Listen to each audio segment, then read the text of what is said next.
Hello, everyone, and welcome to another podcast of the Empowerment Project. Today, I have my friend and a client, Mandy, here, and I am very grateful that she's here with me today because she's a warrior. We are friends now, obviously, as well as she's my client. But previous this year, during COVID, she battled a breast cancer. And she kindly agreed to share her story with you today. So thank you for being here. You're welcome. Mandy, for the listeners, in a nutshell, in a couple of sentences, who's Mandy? Mandy is a now more confident and outgoing person to what she was previously to the breast cancer, which had a bit of a negative effect on me overall. But now I see the light. And we're going to talk about that in more, what happened this year when you joined the EP. But let's talk about the breast cancer a little bit more because I feel like it's very important and so many women battle with it. So if we go right back to the start, when obviously you found out, or maybe even just before, what was your lifestyle like? So I was working out a couple of times a week. I was eating normally, going out, socializing, and basically living a normal life prior to this. And then what happened? How did you find out? So I'd always suffered with breast lumps, cysts, and I had gone and got them checked a few times, had them drained, and just left it. And then September of 2020, I noticed there was an indent above on my breast area. And I thought, well, that obviously doesn't look right. So I contacted my GP, and because of lockdown, they couldn't see me face to face. So they offered me a referral letter and said if I had private health insurance, I could go and get it done or wait for the NHS. Little bit of a worrying time because the NHS obviously was under a lot of stress at the time due to COVID. So I decided to go privately and had to wait a couple of weeks for an appointment. So if you wouldn't go privately, you would be waiting for a very long time to be seen. Okay. And then obviously since you then go checked privately, what did they tell you? How did they deliver the results? What happened afterwards? What was the procedure? So I had got the appointment. I found an amazing place to go to, a lovely consultant, and they had everything on the same floor. So I had the appointment, consultation. Then they sent me for a mammogram, which was very daunting because in this country, you don't have mammograms until you're 50. Yeah. And then they said if there was anything on there, then they would have to do a biopsy. And they had the facility there to do it there and then. So had the mammogram, not the most comfortable things, but it needs to be done. And then they needed me to have a couple of biopsies, so one on either side. And then I saw the consultant afterwards, and she said it would take about a week before the results come. During the whole process, I was in the hospital for about 2.5 hours, and my husband was waiting outside because of COVID. Because of COVID, so he wasn't allowed in. And she said to me, when you come back for the results, make sure you bring your husband with you. So what was going on in your head in that period where you found that lump and obviously up until the mammograph, the results, how did you feel? I was a little bit nervous, but at the same time, I just thought, well, I've had cysts before, they've drained them, and that's probably what it was. I mean, you always think the worst scenario, but then I sort of thought the positive scenario is just going to be a cyst and they're going to drain it. So you still believed in, obviously, try to stay positive. Yeah. That's very good. And then the results, how did they deliver that? So I got a phone call about 8 days later, I think, and they said the results are in, come in. So went to the hospital, had the appointment with the consultant, and she went through everything. I was fine throughout the whole results thing. My husband, on the other hand, was more shocked than I was. And then I was just like, well, it's got to be done. And she said, like, 2 weeks' time, that's it, we're going to do the mastectomy. And it just went from there. Very fast. Very fast. Okay. And then before the procedure, How was your nutrition and like day-to-day basis? You know, how was your days? So food, I sort of had gone off a little bit. I wasn't really watching what I was eating. Work told me not to bother going in, and also I had to isolate anyway. I was fine, and then after I'd spoken to my boss and told him what the results were, he said, "Don't come into work. Just relax, chill, take your time." And the following day, Lewis went off to work, and I was at home just pottering around. I was so bored. Yeah, but And then about 5 o'clock in the evening, the doorbell rang, and I was like, "Oh, what's that?" And then there was a delivery of flowers, and I thought, "Oh, that's really nice. You know, my husband sent me flowers. How lovely!" And I opened it up, and it was from work, and they all wrote a little message and everything, and I lost it. I just burst into tears, and I don't know why, because you know I'm usually quite a strong person, but it sort of hit home then that, oh my God, this is a little bit more something's than just, happening. yeah. Okay. So, And then obviously you had your procedure. had my procedure. And I know obviously because I know you went through a little bit more complications than just that. What happened after the operation? So they initially said I was going to be in there for 3 days, and then I'd be released. I'd probably have a pump and a machine because they were going to put some dressing on, which was like vacuumed. So I thought, well, this is going to be a walk in the park, you know, it'll be fine. And I'm the type of person, if I'm going anywhere, even if I'm walking down the street, I will straighten my hair because, you know, so I took everything with me. I took a change of clothes, I took my makeup, I took my hair straighteners. I had the worst time ever in hospital. It was not the pleasant. I mean, the staff were amazing. I can't thank them enough for what they did for me. Were they explained to you everything, like what's going to be happening at certain times, and were they quite good with stuff like that? Yeah, they were really good. And I think because it was such a long procedure, I think it was about 9.5 hours from start to finish in the operating. I think I just had a bad side effect from the anesthetic, because that's a lot of anesthetic, and obviously all the pain medication. But I mean, they looked after me. They made sure they gave me anti-sickness stuff before they gave me anything else. And they couldn't, you know, even my consultant who came to visit me the following day called the nurse's station in the morning and said, you know, ask Mandy if she wants me to bring her a coffee in. You know, it's amazing, you know, the staff. Okay. And then, so after the operation, and you being still in the hospital, what were the next steps? So after I was released, I was still hooked up to a drain, still with the dressing, still with the pump. Back at home, yeah? Back at home, Okay. quite a lot of pain. Was looked after. Wasn't really eating, but the food I was eating, my husband just bought stuff that he knew that I would eat and was high in calorie.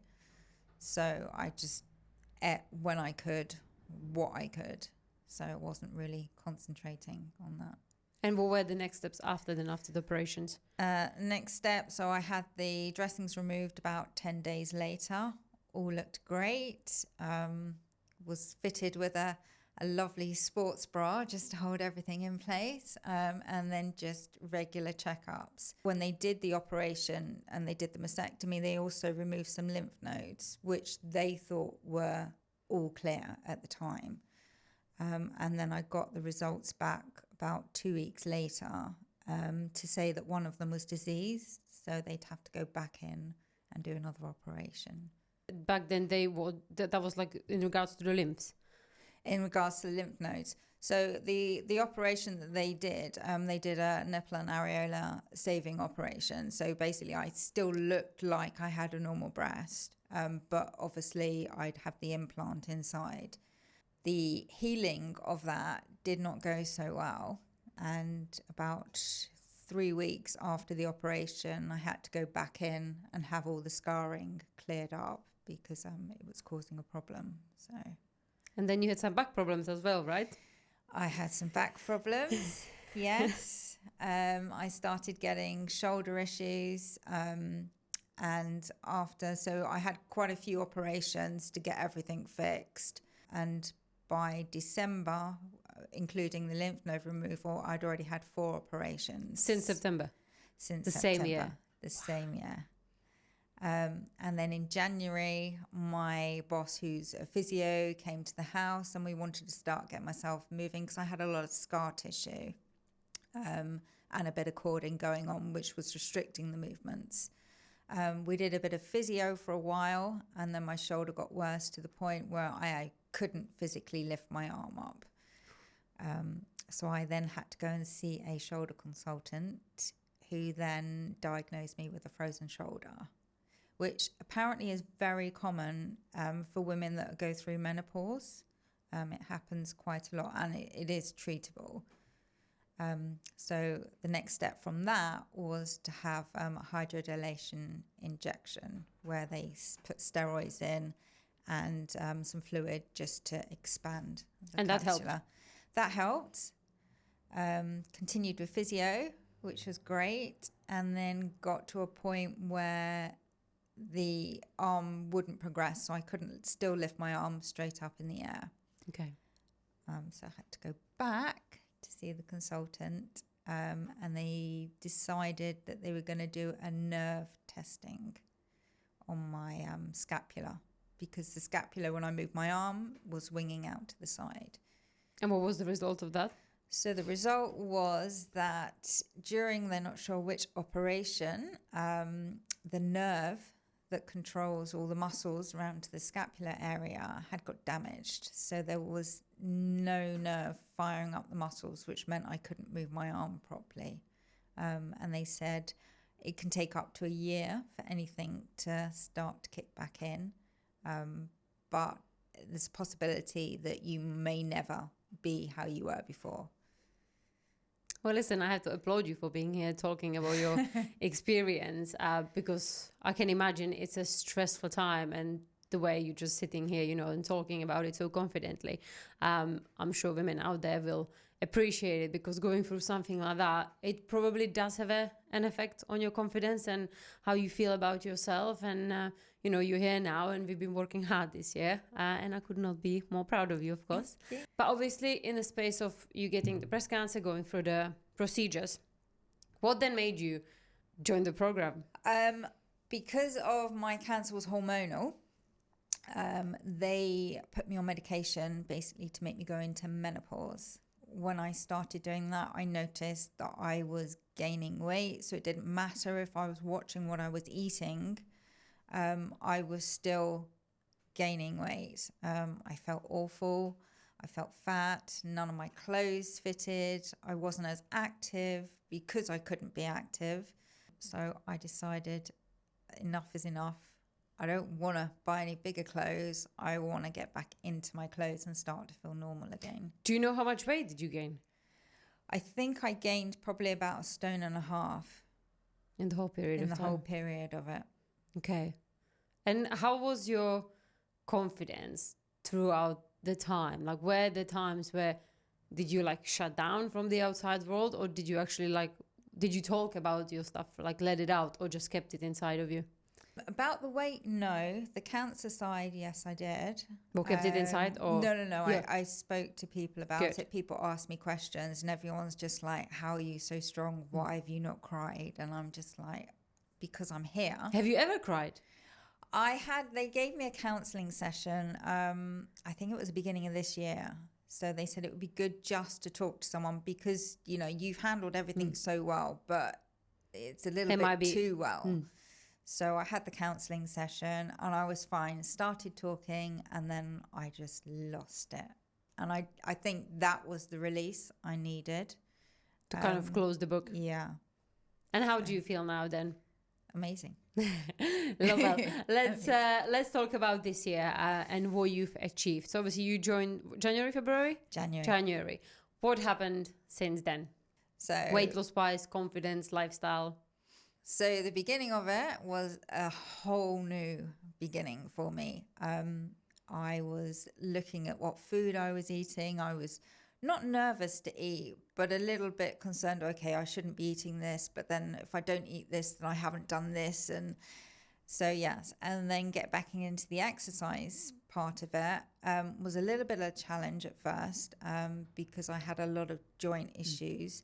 I think possibly from the weight that I'd put on as well, although I wasn't huge, but It was a change for your body. It's a change of the body. So the exercise was a little bit challenging, but loved it, and progressed. The diet side, I found after a while was very easy to do, and it just became a way of life, Yeah, you if there's one thing I can mention, like most of people, I would say 90% of all the population and even my clients struggle with nutrition. You are in the 10% where nutrition is not your problem whatsoever. Like the way you've been hitting everything, all your goals, like you literally had no problems going out and about, having social life and still managed to lose how much? Just over 10 kilograms. Exactly. You've smashed it. You've smashed it. And obviously you've been working out at home. How do you find that? So I'm a type of person, I've never liked the gym. I've been a couple of times with me, you, which is great. The first time I went, I was very self-conscious.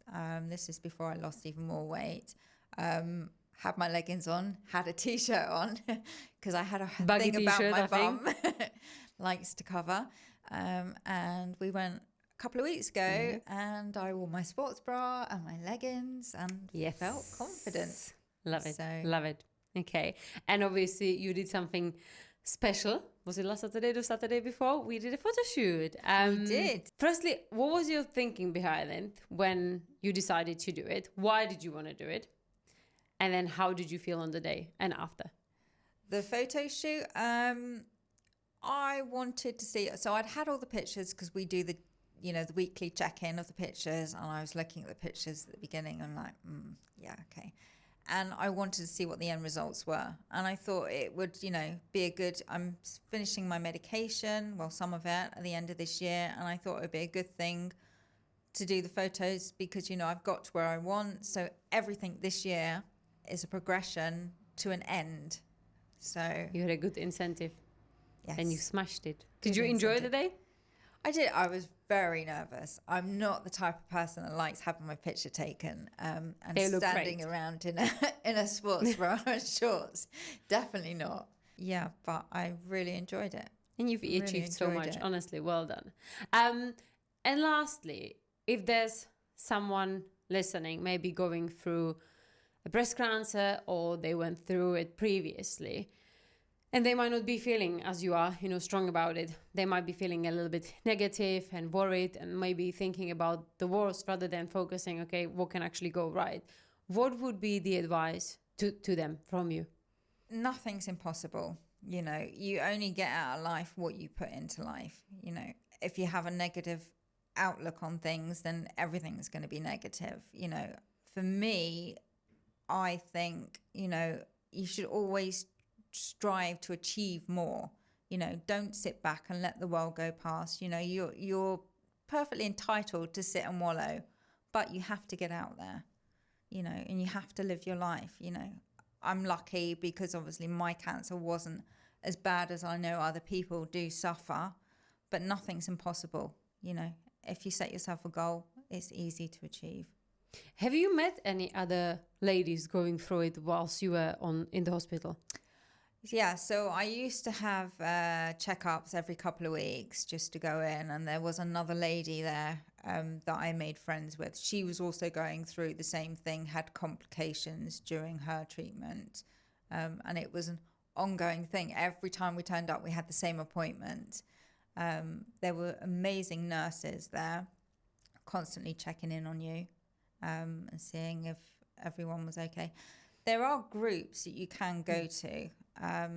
Macmillan, I know, do groups if you're struggling.